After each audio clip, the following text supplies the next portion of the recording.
व्याप्तेन चराचरं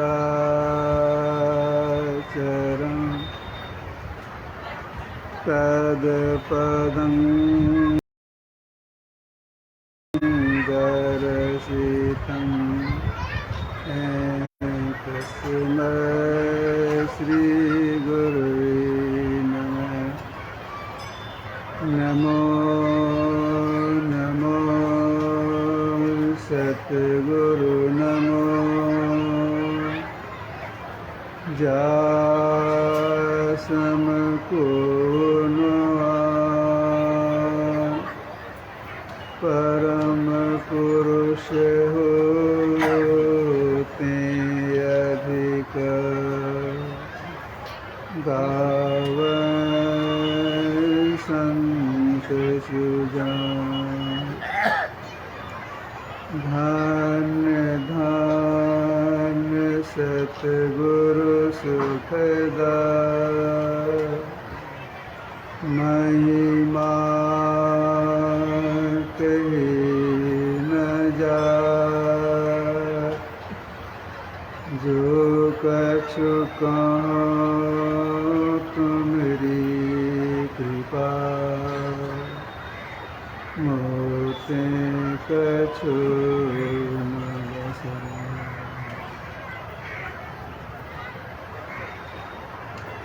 सम्माननीय साधु समाज, धर्म प्रेमी सज्जनों, माताओं एवं बहनों, जब तक सत्संग होता रहे बिल्कुल शांत भाव से बैठी रहना चाहिए, हलचल नहीं करना चाहिए।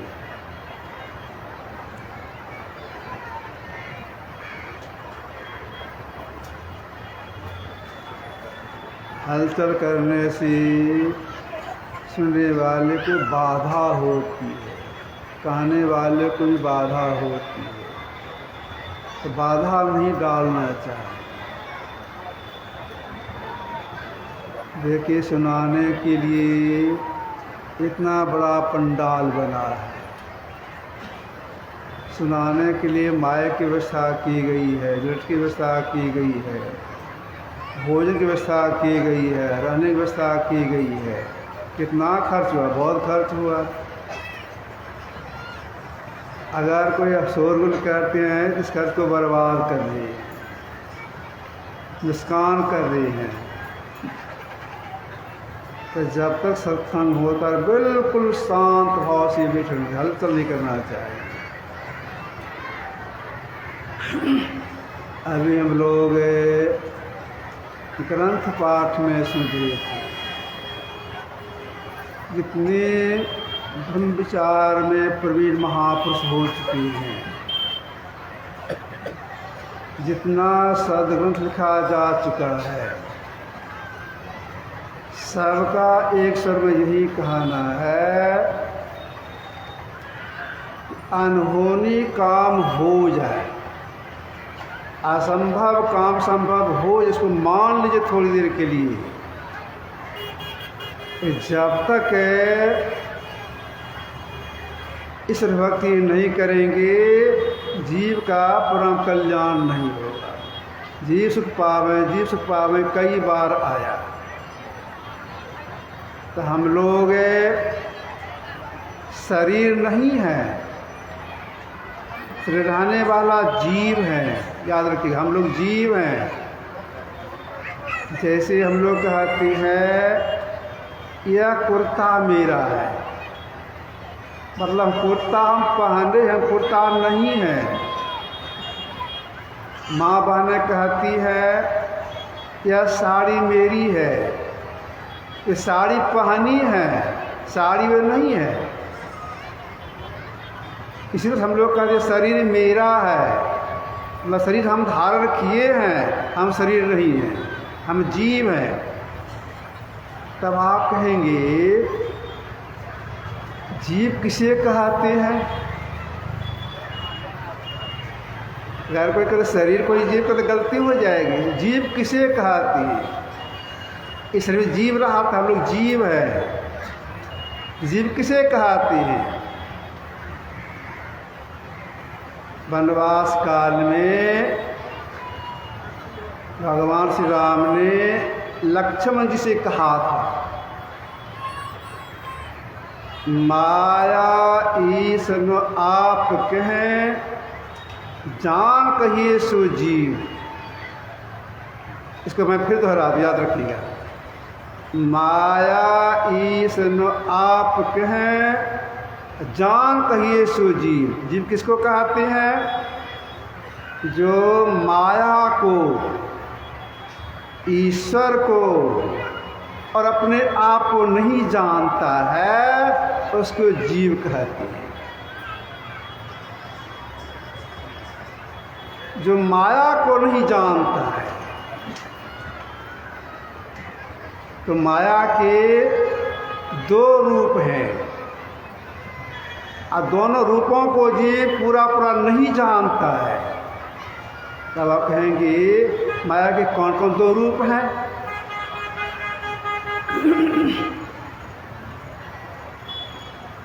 एक है सामान्य माया, एक है जोग माया। सामान्य माया किसको कहेंगे? याद रखिएगा, सामान्य माया किसको कहेंगे? 5 कर्म इंद्रियां, हाथ, पैर, मुंह, लिंग, गुदा। 5 ज्ञानेंद्रियां, आँख, कान, नाक, जीभ, चमड़ा। 5 5 10। 4 सबके भीतर में है, मन, बुद्धि, चित्त, अहंकार। 10 14 के संग्रह करके आप और हम जो कुछ देखते हैं,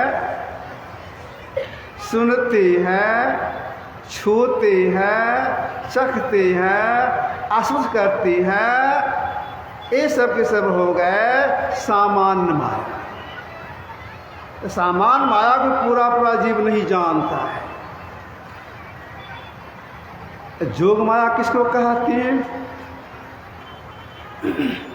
जब कोई साधक या साधिकाएं अंत साधन में एक नाम का जप करते हैं, छोड़ देते हैं, एक रूप का ध्यान करते हैं, छोड़ देते हैं, विषयों क्रिया करने लगते हैं, मतलब दोनों आँखों की दोनों धारों को जोड़ने का प्रयास करते हैं। अब प्रयास करते करते अगर गुरुदया से सफलता मिल गई तो वे अपने अंदर में प्रवेश कर जाती हैं। अब प्रवेश करने क्या होता है? 5 कर्मेंद्रियाँ, 5 ज्ञानेंद्रियाँ उसकी छूट जाती है। 4 के संग्रह के अपने अंदर जो कुछ देखा या सुना जाता है, उसी को महापुरुषों ने कहा जोग माया।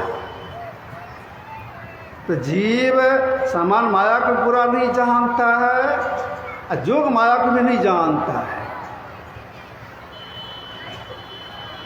जो परमात्मा सब में है, सबसे बाहर है, जर्रे जर्रे में है, परमाणु में है, जिसे कहीं खाली नहीं है, इसको भी नहीं जानता है और अपने आप को भी नहीं जानता है। इसी को कहा जीव।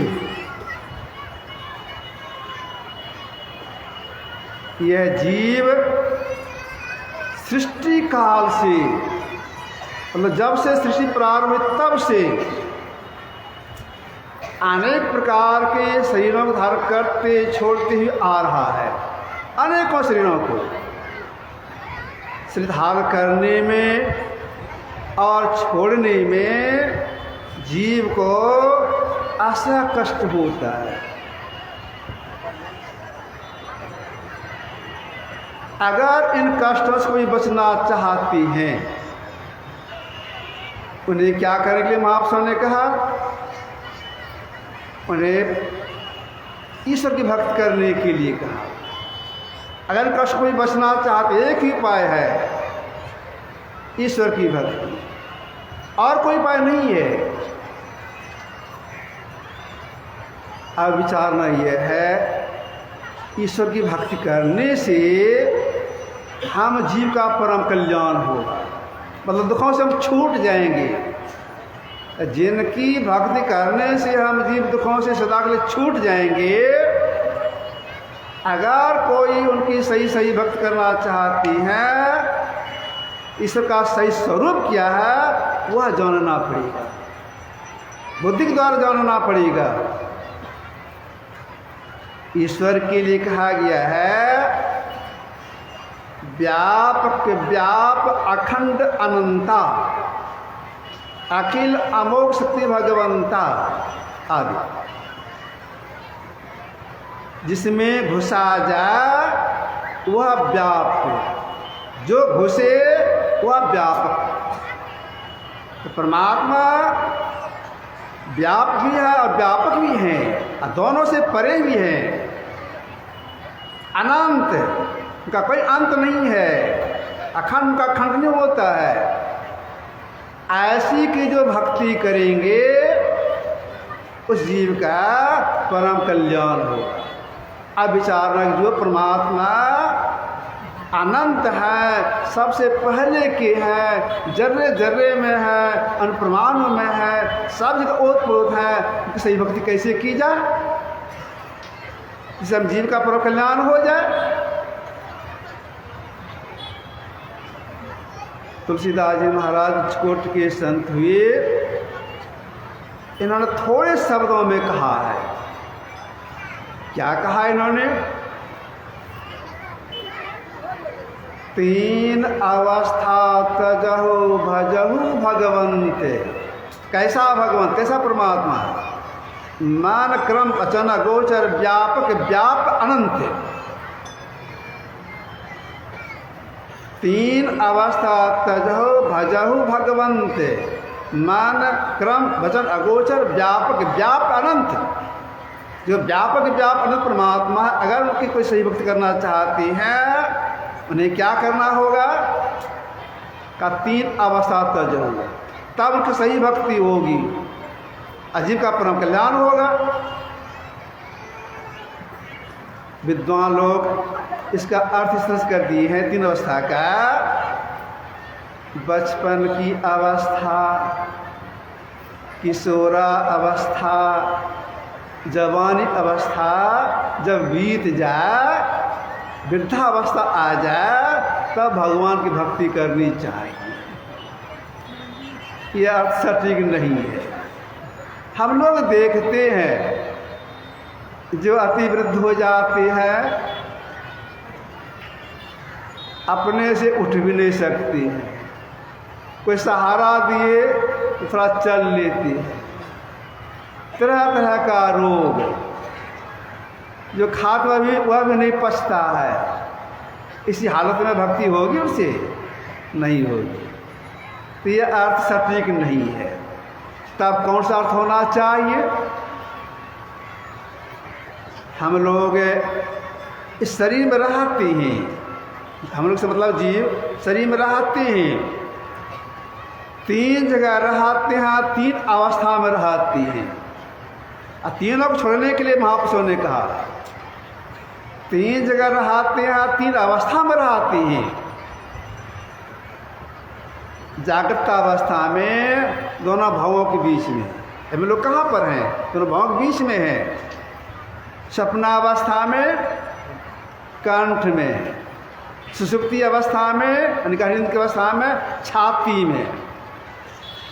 महापुरुष कहना है जो परमात्मा सब में है, सबसे बाहर हैं, इंद्रियातीत हैं, अगर उनकी सही भक्ति आप करना चाहती हैं, आप छाती में नहीं जाएं, मतलब गहरी नींद में आप नहीं जाएं, स्वप्न में आप नहीं जाएं, मतलब कंठ में भी आप नहीं जाएं, अभी जो जगह में दोनों भोग बीच में जागृत अवस्था में, इसमें भी नहीं रहे, तीनों को छोड़ना होगा।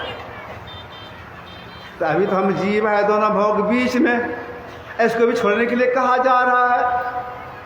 मतलब नीचे नहीं जाना है, नींद में नहीं जाना है, सपने में नहीं जाना है, दोनों भोग बीच में ही नहीं रहना है, तो किधर जाना है? आँख से नीचे पिंड का भाग है, ऊपर ब्रह्मांड का भाग है, ऊपर चलने के लिए कहा। ऊपर कौन सा स्थान है? उसका नाम आपने कहा तुरीक अवस्था। चौथी अवस्था का नाम है तुरीक अवस्था। उसका उस अवस्था का नाम प्रारंभ आज्ञा चक्र से प्रारंभ होता है, कैवल में जब समाप्ति होती है। अजीब को उसके परे जाना होता, त्रियात्रिता समझाना पड़ता है, कैवल के पार। तो पहले त्रिया अवस्था पर इसके लिए क्या करना पड़ेगा?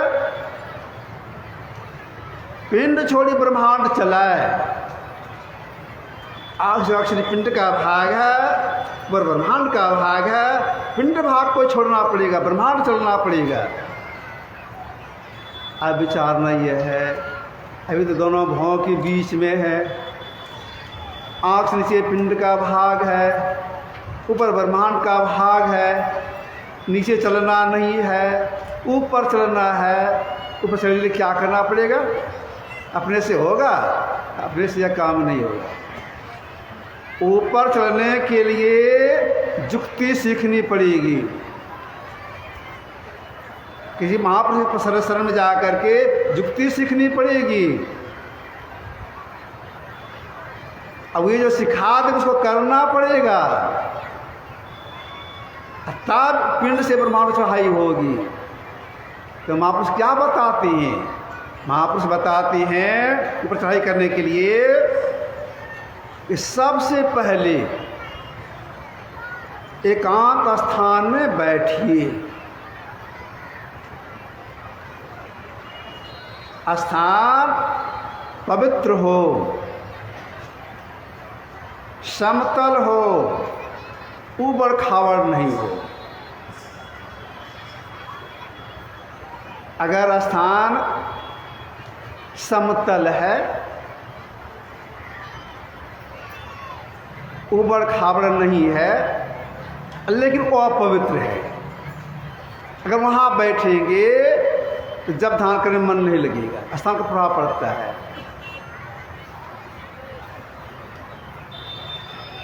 श्रवण कुमार अपने माता पिता के एक नंबर के भक्त थे। इनके माता पिता दोनों अंधे थे। जब आज्ञा होती थी श्रवण कुमार को फलाना तीर्थ में ले चलो, तो ले जाते थे। तो अंधे थे कि कैसे ले जाते थे? एक बहंगी बना लिए थे। सिद्धार लोग बहंगी बनाते हैं दूध ढोने के लिए, कहीं ले जाने के लिए, दूध ले जाने के लिए, तो बहंगी बना लिए थे। एक टोकरी आगे, एक टोकरी पीछे बांध दिए थे। उसमें बिछावन लगा दिए थे, घर से रस्सी उसमें लगा हुआ है। एक टोकरी में माँ को बैठाते थे, एक टोकरी में पिताजी को बैठाते थे। आगे यहाँ से चलो फलाना तीर्थ, तो कंधे पर ले करके ले जाते थे और सब सेवा करते थे। एक बार कहीं ले जा रहे थे, श्रवण कुमार ले जा रहे थे। चलते चलते दिल्ली के घोर जंगल में पहुंच गए। उसी को रास्ता था।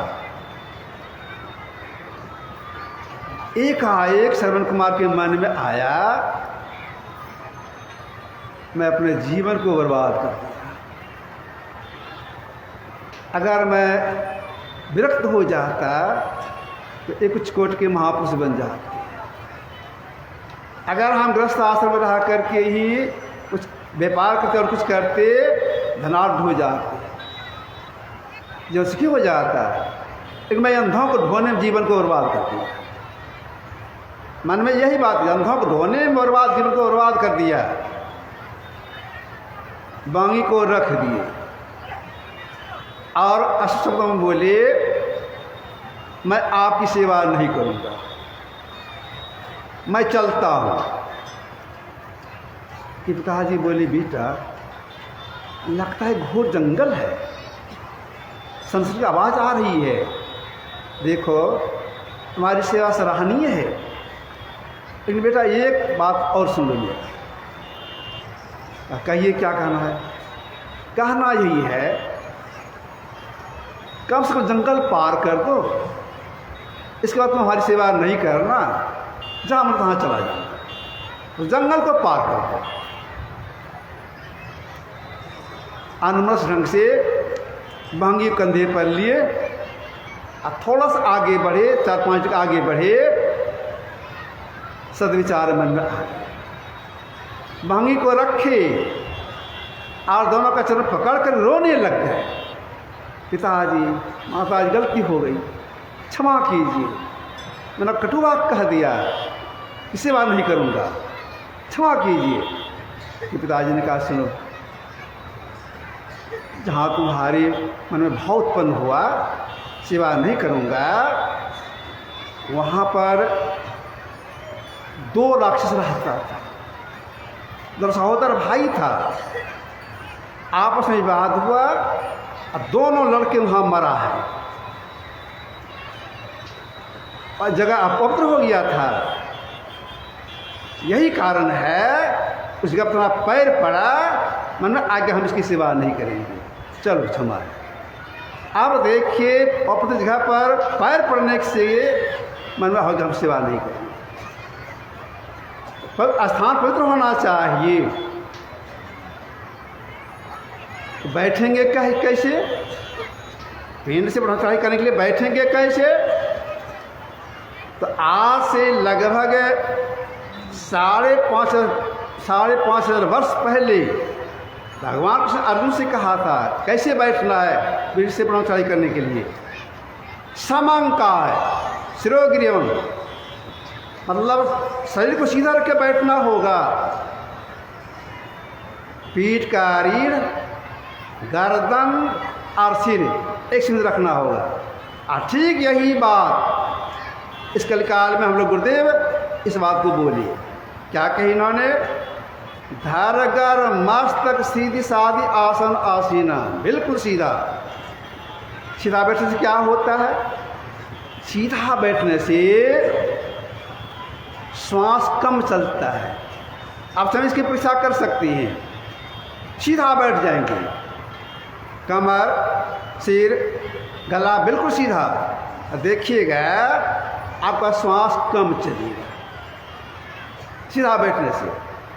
और थोड़ा सा कमर झुका दीजिए, गला झुका दीजिए, श्वास तेजी आ जाएगी। तो सीधा बैठने से श्वास कम चलता है। अब पहला लाभ क्या हो जाता है इसमें? जिनका श्वास कम चलता है आयु बढ़ जाती है। पहला लाभ आयु बढ़ जाती है, इसलिए सीधा बैठना चाहिए। अगर पीठ से ब्रह्मचारी करना है तो सीधा बैठिए। अगर सीधा बैठ जाए, अगर सिर को हिलाते डुलाते रहेंगे पीठ से ब्रह्मचारी नहीं होगी। गुरुदेव ने संसार के लोगों से कहा, हिल डोल तजी सुरत थिर करी प्रणव तारु गाई। जरा हिलडोल नहीं होना चाहिए, सीधा बैठें तो शरीर में हिलडोल नहीं हो। हिलडोल हम लोग क्यों करते हैं? लाचारी कर लेते हैं। जैसे स्नान करके आए, आसनी बिछाए, अब बैठ गए, बैठे तो सीधा बैठे, बैठ गए सीधा। थोड़ी देर बैठे, मक्खी आई, बैठ गया पीठ पर या गाल पर, उसको उड़ाने में तो शरीर हिलाना पड़ेगा। भोर के समय में या संध्या काल में मछली नहीं लगाए, बैठ गए तो मच्छर के तंग करने से शरीर हिलाना पड़ता है। तो हिल डोल नहीं करना पड़े, इसके लिए देह की सुरक्षा के लिए मछली लगा के बैठना चाहिए। एक्स कपड़े देह को झाँप लेना चाहिए। दिशा देने वाले बता देते हैं, जब आप बैठेंगे बैठने के पहले मछली लगा के बैठिएगा। एक्स कपड़े से अपने देह को झाँप लीजिएगा, शरीर में हिलडोल नहीं हो इसीलिए। और बताने वाले बताती हैं पूरब मुँह से बैठिएगा या उत्तर मुँह से बैठिएगा। क्यों? दिशाओं का प्रभाव पड़ता है। प्राय लोग उत्तर सोने से डरती हैं। क्यों डरते हैं? इसलिए उत्तर सरना सोएंगे तो मर जाएंगे, मरने की स्थिति आ जाती है। क्यों? उत्तर सिरहाने सोने से कर्क रेखा का प्रभाव सोने वाले की छाती पर या मस्तक पड़ता है, से भयंकर रोग उत्पन्न हो जाती है। इसलिए लोग उत्तर सिरहाने नहीं सोते हैं, पश्चिम सो जाते हैं, दक्षिण सो जाते हैं। तो सोना ही चाहिए, उत्तर सिरहाने नहीं सोते हैं। दिशाओं का प्रभाव पड़ता है। तो पूर्व में बैठना चाहिए, उत्तर में बैठना चाहिए, सीधा बैठना चाहिए, नहीं करना चाहिए। अब पीठ से बढ़ा चढ़ाई करनी है, आंख बंद मुंह बंद करके अब वह काम करना है। कौन सा काम करना है? गुरु जो नाम जपने के लिए बता दिए हैं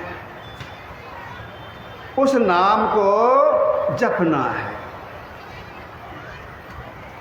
अटूल तैल धारा जपने का प्रयास करना चाहिए साधक को। कितनी तलीनता चाहिए जप करने में?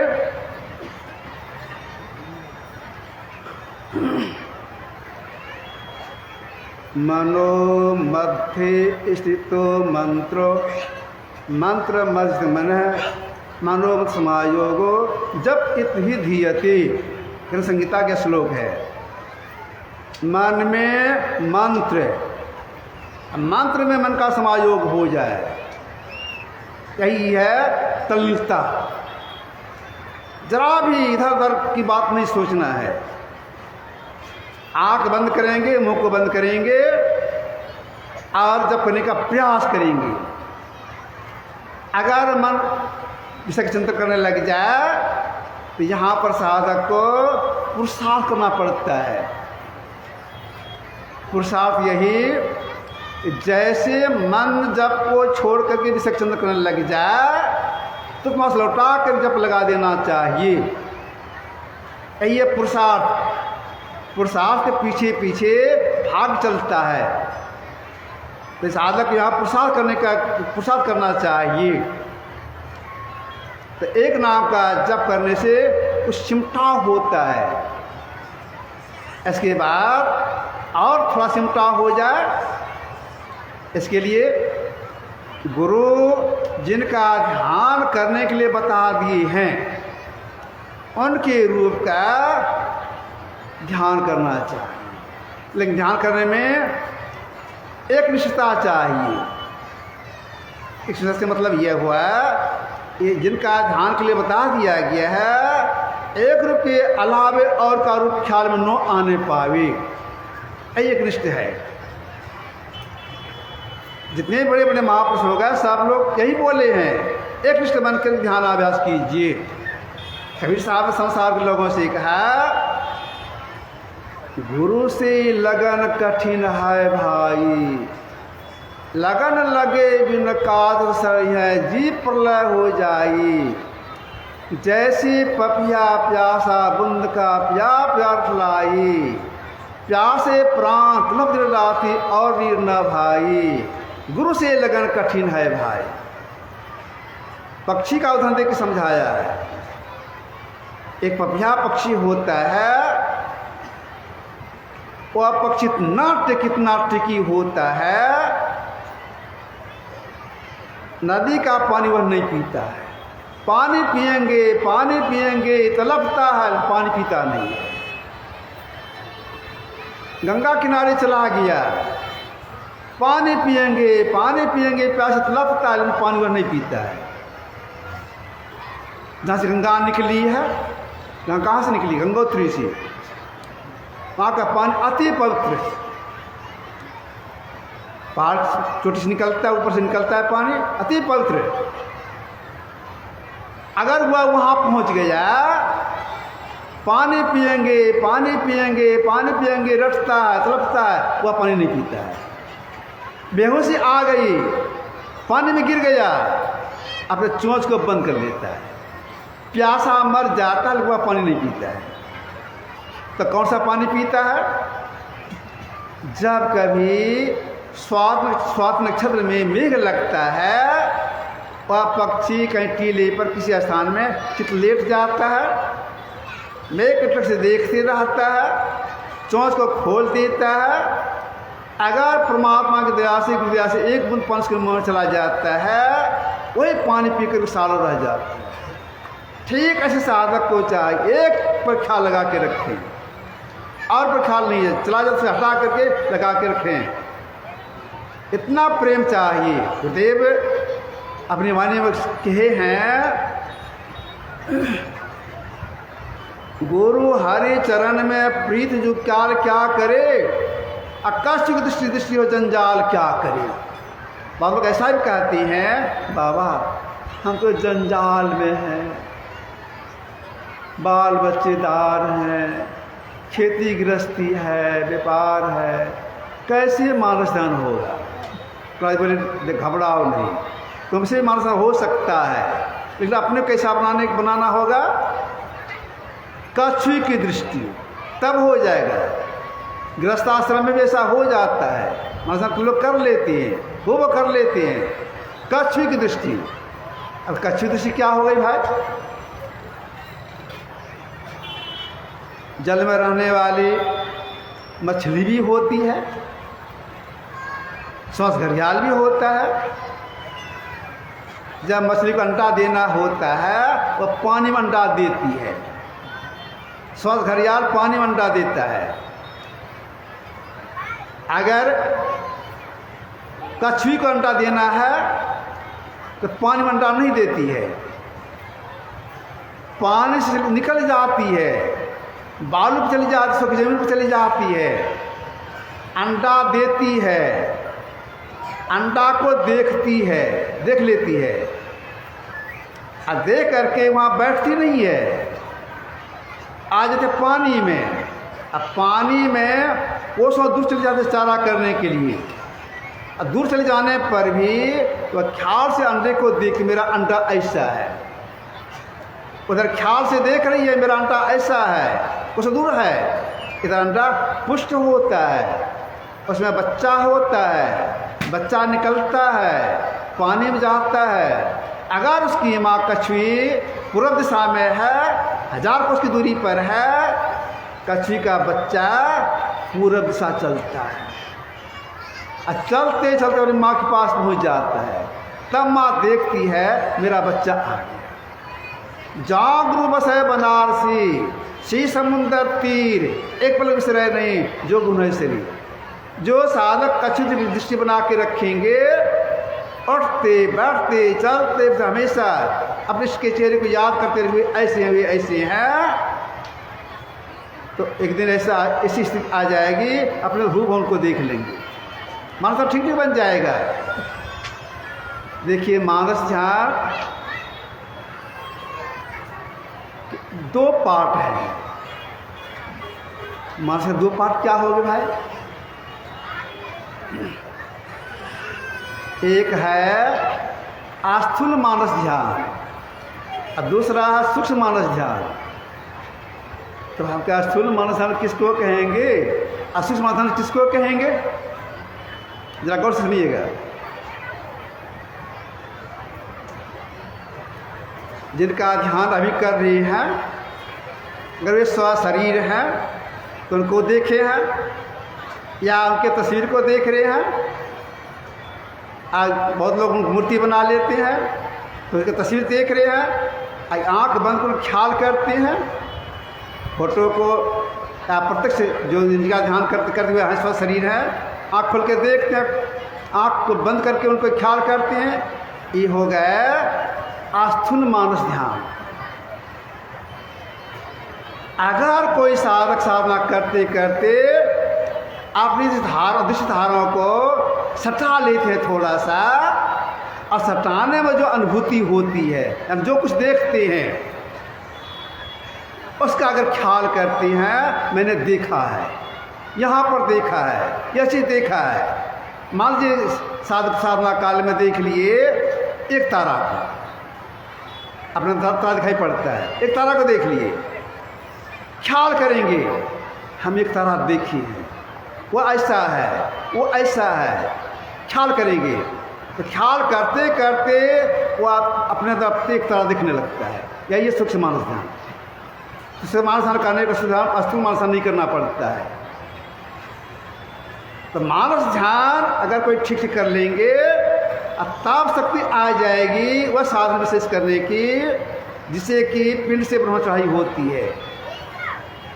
अब इसमें क्या करना पड़ेगा? ये जो 10 दिशाएं हैं, पूर्व, पश्चिम, उत्तर, दक्षिण, इसके चारों कोने, ऊपर और नीचे, और 10 में से एक भी नहीं रही। पूर्व, पश्चिम, उत्तर, दक्षिण, इसके चारों कोने, ऊपर नीचे 10 हो गया। 10 में एक भी दिशा नहीं रही, तब देखना है एक बार। दूसरी बात यह है, बिना आधार का देखना है।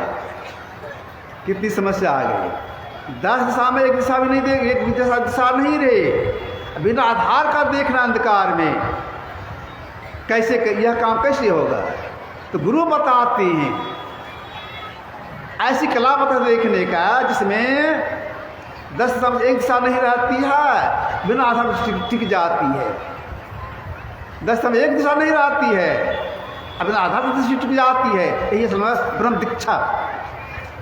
इस वेद को सीख करके करते हैं, या सटने का प्रयास करते हैं, इसे सटती है, फिर से ब्रह्म चढ़ाई हो जाती है। परिणाम क्या होता है इसका? परिणाम इसका यह हो जाता है, पूर्ण रूपेण उस जीवात्मा की दृष्टि खुल जाती है। लेकिन इतना हो जाने पर भी वह जीव परमात्मा की जो स्थूल माया है, सूक्ष्म माया है, परमात्मा का स्वरूप है, अपना स्वरूप है, नहीं जानता है। इसके लिए जीव को क्या करना पड़ता है? आत्मसिद्धि प्राप्त करनी पड़ती है। आत्मसिद्धि प्राप्त करने के लिए नादानुसंधान खोज करनी पड़ती है। एक शब्द की खोज करनी पड़ती है। एक शब्द मतलब सार शब्द है। तो सार शब्द की पकड़ जिस क्षण होता है, उसी क्षण भीतर 4 इंद्रियां हैं, मन, बुद्धि, चित्त, अहंकार, जीव का संग छोड़ देती है। यह काम कहाँ पर होता है? बाहर में, अपने अंदर में यह काम होता है। होता है कहाँ पर? श्री साहब ने कहा है, सहस्र कमल दल पार में मन बुद्धि हिराना हो, प्राण से आगे चले, सुख तब खाना हो। क्या बखान? विमल विमल बानी उठे, अद्भुत असमाना हो। सहस्र कमल दल पार में मन बुद्धि हिराना हो। ऊपर में त्रिकुटी, उसके ऊपर मन बुद्धि हिराना हो। हिरण से मतलब यह हो गया, ये जो भीतर 4 इंद्रियां हैं, मन, बुद्धि, चित्त, अहंकार, जो हम लोग साथ में है, यह है व्यष्टि रूप में। जब अंदर प्रवेश करते हैं, एक सब की प्राप्ति होती है। ये 4 इंद्रियां अपने निजी सत्ता में समष्टि रूप में विलीन हो जाती है। तब जीव अकेले अवस्था में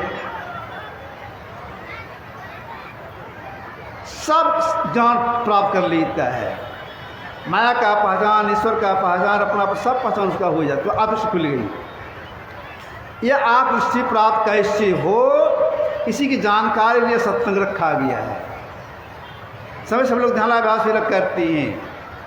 तो जो ध्यानाभ्यास करते हैं वे अपने चलते हैं, चलते वही हैं जो समय पर बैठ के ध्यानाभ्यास करते हैं। देर तक बैठते हैं तब चलते हैं, वैसे नहीं चलते हैं। समय बैठना चाहिए। समय क्या है? समय सबों के लिए ब्रह्म मुहूर्त में, ब्रह्म मुहूर्त में भगवान कृष्ण भी बैठ के ध्यानाभ्यास करते थे। तब आप भगवान कृष्ण स्वयं भगवान थे, किनका ध्यान करते थे?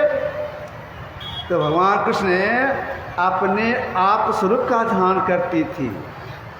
ध्यान कर इतने तल्लीन हो जाते थे, उसमें इतना रोआ था, प्रत्येक रोए से रोया आनंद से खिल उठता था। तो भगवान कृष्ण ब्रह्म उठ के ध्यान आवास करती थी। कैसे? उठे और बैठ गए नहीं, हाथ पाँव धो करके कुल्लाचमन करके मुस्तैद से बैठ के ध्यान आवास करती थी। तो ब्रह्म मुहूर्त में जरूर बैठ के ध्यान आवास करना चाहिए। उस ब्रह्म मुहूर्त को कहा गया है ब्रह्म बेला, अमृत बेला। अगर उस समय कोई ध्यान करते हैं, ठीक से ध्यान करती हैं, तो जो महापुरुष हिमालय के कंदरा में हैं, बहुत दूर हैं, वे भी अपनी शक्ति भेजते हैं उस साधक के पास। तो उनकी शक्ति पाकर अपने घर में ध्यान करने में तरक्की करता है। एक बात सुनाता हूँ। गुरु महाराज जी कुप्पाघाट आश्रम में अपने निवास में बरामदे पर धीरे धीरे टहल रहे थे। टहलते उत्तर दिशा गए, बरामदे पर ही जहाँ कुर्सी रखी है उधर से आ रही थी, उत्तर दिशा से दक्षिण की ओर। और दक्षिण से एक सज्जन वहाँ पहुँची,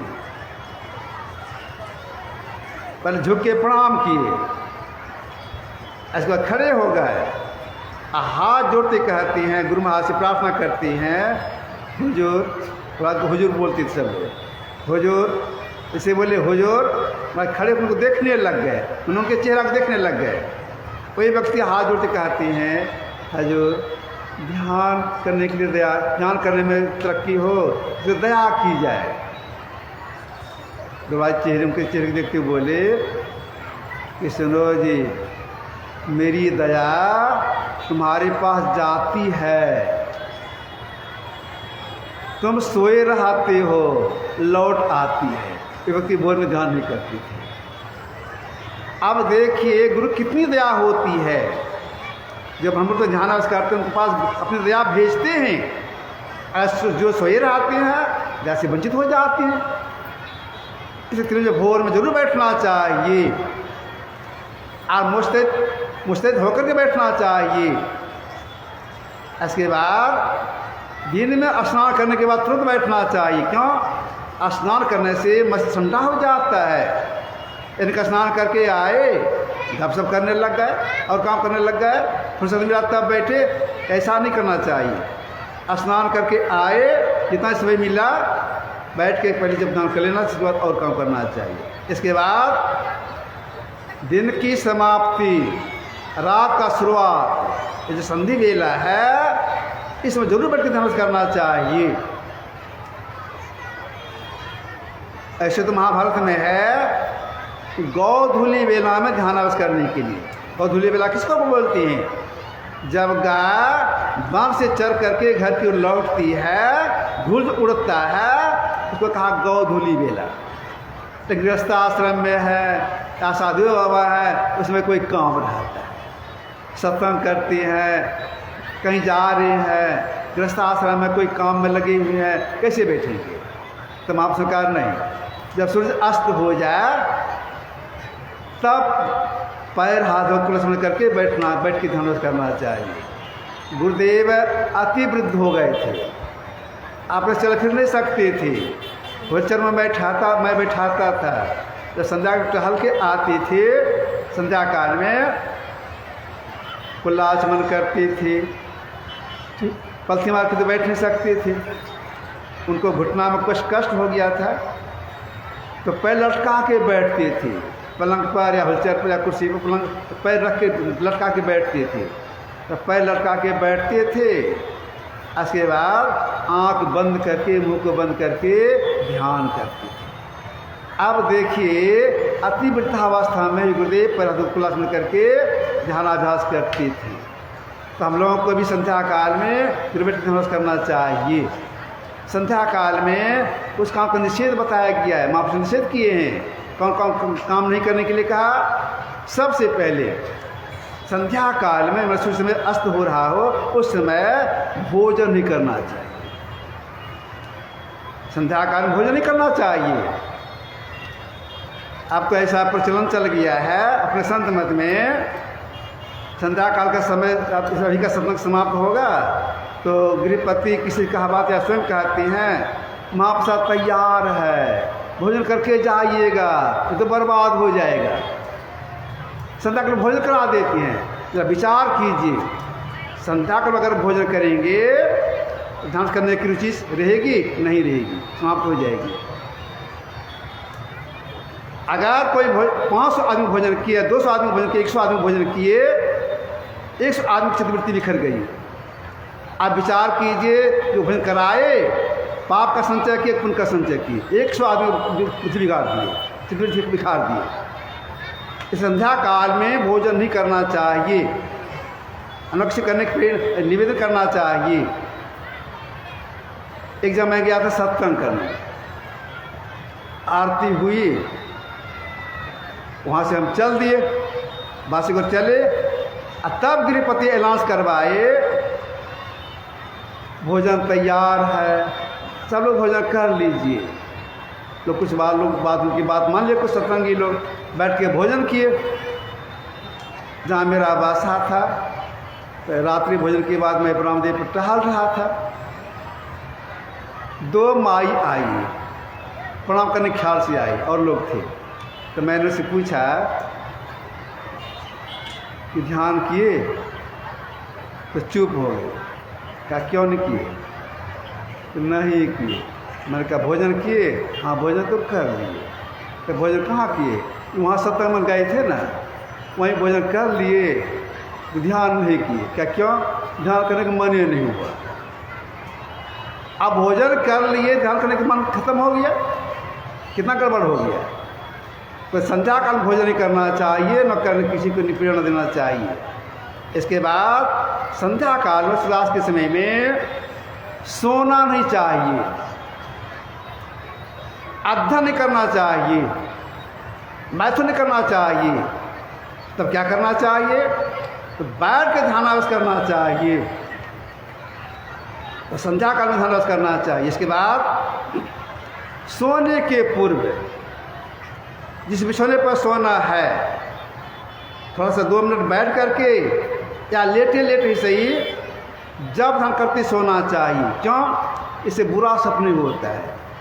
लेटे हैं, जप कर रहे हैं, इष्ट का ध्यान कर रहे हैं, क्या ऐसा करते करते सो गए? अगर ऐसा करके सोएंगे बुरा सपन होगा नहीं, अच्छा स्वप्न होगा। अच्छा स्वप्न क्या होगा?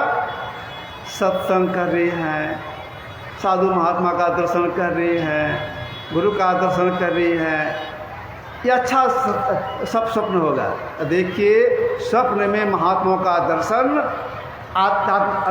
आध्यात्मिकता की उन्नति का सूचक है। इसलिए साधकों को लेटे लेटे या बैठ के थोड़ा सा पहले जब ध्यान कर लेना चाहिए, इसके बाद सोना चाहिए। यह जानकारी कहाँ मिलती है? क्या जानकारी सत्संग से प्राप्त होता है। इसे सब सत्संग में आना चाहिए। यह जो सत्संग हुआ कल और आज, यह है ज्ञान यज्ञ। पहले के राजा महाराजा लोग अश्वमेध यज्ञ, वाजपेयी यज्ञ, क्या क्या यज्ञ करते थे, उसका संस्कार पड़ता था स्वर्ग में जाने का। यह जो ज्ञान यज्ञ है, इसका संस्कार पड़ता है मोक्ष में जाने का। तो इस ज्ञान यज्ञ में जो प्रसाद प्रदान किए हैं, किसी भी तरह से प्रदान किए हैं, बहुत पुण्य का संचय किए हैं। फिर भी मैं गुरु से प्रार्थना करता हूँ सबों का आध्यात्मिक विकास हो, बहुत उन्नति हो। एक विषय हम थोड़ा सा रखा, आगे संपन्न हुआ। बोलिए प्रेम से श्री